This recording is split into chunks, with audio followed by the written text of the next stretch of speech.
This is Lori from LoriLateNite at syndicatednews.net, welcoming you to the show. On an earlier show, if you remember, I spoke about the millions of single people in the United States. In a later episode, I spoke about how I was going to take my time, not settle for the next best thing. Well, waiting doesn't mean I'm sitting in my room waiting for Mr. So and so to knock on my door to ask if I'd like some company. Instead, I visited the personals on Craigslist.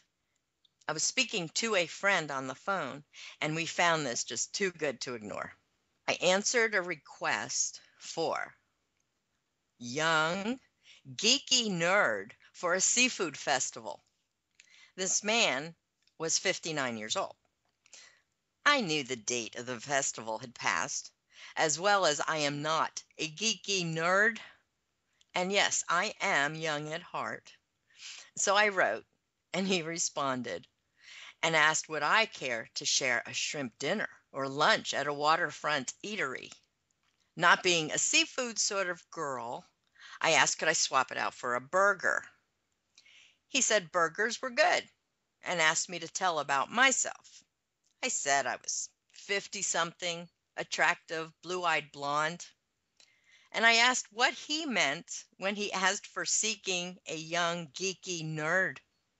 He told me young to him was 20s to 40s.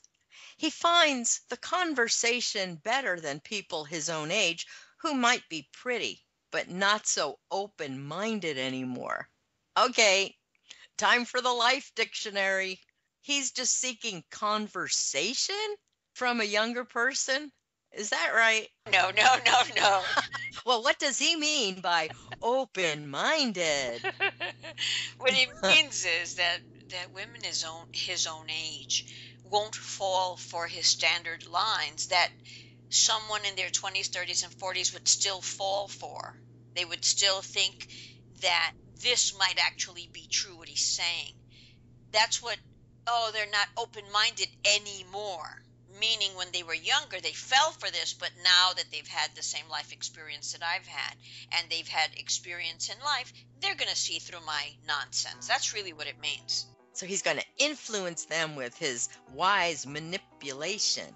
And also that thing about young geeky nerd, that means that's a person who doesn't want to pay to have his computer fixed. He's trying to meet a young girl and come change all the stuff, put up he's probably using XP and all that nonsense, and somebody to set up Windows 7 on his machine. That's all that means. I tell you, some of these profiles, and I am going to do a little homework and read up on some of the profiles that women write so I can be fair. But another term that men use a lot when they say that they are so laid back. What does that mean? I mean, because even when it always kind of bothered me when parents tell their children, now you be good. I mean, that's such a general term. I mean, you would think they might say, I would like you to do this, do not do this and this, but just the general be good. So generally speaking, what does laid back mean? It means nothing. It's just an expression that's been highly accepted in most circles. So they want to imply that they don't have a short fuse.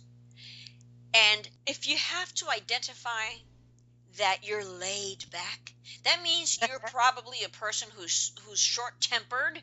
That's and right. and you're ornery and everything annoys you. And that's where that nonsense comes from, because when a person is laid back and relaxed, you can see that in their demeanor and the way they speak. They're just so easygoing and so sweet and nice to get along with. They don't have to preface their statement with, oh, I'm so laid back. If you're laid back, I'll see it. I'll know it. It's like when people say, oh, I'm of the such and such religion and I'm above reproach and I'm a person that's always ethical and moral and I always take the high ground. Listen, if that's the truth, I'll see it. You don't have to tell me. If you have to tell me, you obviously aren't. You're trying to convince yourself. There's nothing laid back about this person. No, what I see is this is a person who wants to have his computer fixed by some youngster who doesn't know any better. And once she fixes his computer, I guarantee you that'll be the end of his interest in her. Huh. And then you think, well, what would a 20-something want with a 59-year-old, unless sugar daddy comes to mind? No, because if a young woman is looking for a sugar daddy, she's looking for someone who's well financed. She's not looking for a guy who can't even afford to fix his computer. Yeah, but what gets me is the men at this age he's 59, and you think, what do they have that they are going to attract? I just don't get it. Very little. It's mostly fantasy. They have Yeah, it has to be. the fantasy of, wow, wouldn't it be great if at this age, now that I have sciatica and I've got to take my liver pills, I need somebody who will take care of me. and I need that salve for that other itchy condition where the sun don't shine. And if this 25-year-old who knows everything about computers would just come running up the beach with her arms open. Get it? Like in the number, you remember that movie, the girl with the cornrows? What was that movie? She's running. I don't know. But yeah, it reminds me of a woman running, lovely, with a lovely. Yeah, when they're running through the flowers, the wild flowers. In slow motion with her arms ready to embrace him. And she's 25. He can't even run at the same pace because he stopped running about 15 years ago. See what I'm saying? Of course, I would like to be with somebody who I'm attracted to. Of course, there's always attraction. But these guys, they expect Barbie doll people, and we're over 50. We might have a little bit of a love handles or what have you. Because you don't have love handles, you have a waist. Anyway, what I wanted to tell you. Well, I was going to say, when I used to imagine, I would sit in school and I would imagine the man for me. It was never Abbott and Costello. It was always Tom Selleck. Always. The man that would come and sweep me off my feet was always Tom Selleck with that voice and the arms and the mustache. What about those shorts? And those shorts. Oh, yes. Don't forget the shorts. But that was my fantasy prince. I always liked Steve Elliott. Steve Elliott. I have to go find out what he looks like. Big mustache. I wasn't crazy about his mustache, but he had a great voice. When you look him up, you'll see. I never fantasized about actors and things except him. There was just something about him. Men fantasize too. They fantasize. Don't you recognize him now? Oh, I recognize him now. Oh, yes. He was in a show. When I first saw him, it was some beach show, and it had one of the Charlie's Angels, Steve Parkinson. He was always playing the older law firm partner in roles that. Yeah. Oh, yes. Thought he was hunky at the time. How old were you when you were thinking he was hunky? I was a kid. I was a teenager. Well, my fantasy was always Mr. Clean. Well, what a build he has, huh? And then the little earring and then no hair and with his arms crossed. Oh, my God. More like a genie in the bottle. Oh, I would just drool. I would always want to clean with Mr. Clean. Always with my sponge, and I would look at his little face and his body. And to this day, I see a guy in a store or something, or at Home Depot with his arms crossed, standing like that, who's built. And I remember Mr. Clean. I do. The Green Giant came in a close second. Yeah, with his little leaves, he was quite stunning. Quite the hunk. What do you think about that 80-year-old woman who did her first skydiving jump for her birthday, and she nearly fell out of the plane? Did you see that video? Did you actually look at the video? It's horrifying.